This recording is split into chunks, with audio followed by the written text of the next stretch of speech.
मला सांगतात की मी थिएटर केलंय, 5 वर्ष थिएटर केलंय, 10 वर्ष थिएटर केलंय.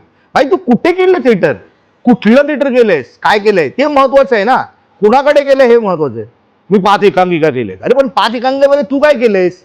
बरं लोकांना असं वाटतं 15 वर्ष थिएटर केलंय, अरे पण 10 वर्ष थिएटर केलंय त्याच्यात काय घेतलं काय तुम्ही.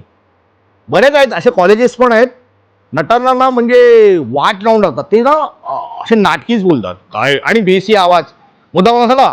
बरेच आहेत ना, आता नावं नाही घेत मी, बरेच मी नट बघतो ना मुद्दाम असे बोलतात, हो कसं आहेस, अरे आवाज कुठे दिसला नाहीस मला, असे बोलतात बघ. काही जणांचे आवाज बघ, घरी असे आवाज नसतात. अरे कशाला, नॅचरल पोटातून मुळात आहे ना, इथून पोटातून बोलायचं असतं, हे घशातून बोलतात नट मंडळी. कशाला पाहिजे हे. जरा प्रॉब्लेम आहे स्कूलिंगचा, मग प्रॉब्लेम होतो पुढे ऍक्टिंग मध्ये प्रॉब्लेम होतो.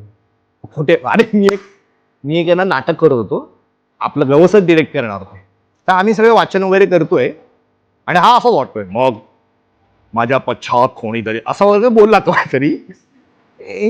संदीप कुलकर्णी बघा, म्हणजे ऍक्च्युली त्यांची मेथड ऍक्टिंग, त्यांची स्किल त्यांना माहिती आहे ना, कशाला असं. एक मिनिट खूप घाणेरडा ऐकू येते मला, नॉर्मल बोलू शकतोस का जरा तू, असं बोलले डायरेक्ट रिडिंग मध्ये. नॉर्मल बोला, इथून का बोलतोयस. मग तो प्रयत्न करत होता. बरं तो चांगला एकांकिका विश्वातला, चांगलं कॉलेज, सवय विवय मारलेला, फायनलला काम केलंय, पण बोलण्याची पद्धत माझ्या पश्चात तुम्हाला असं.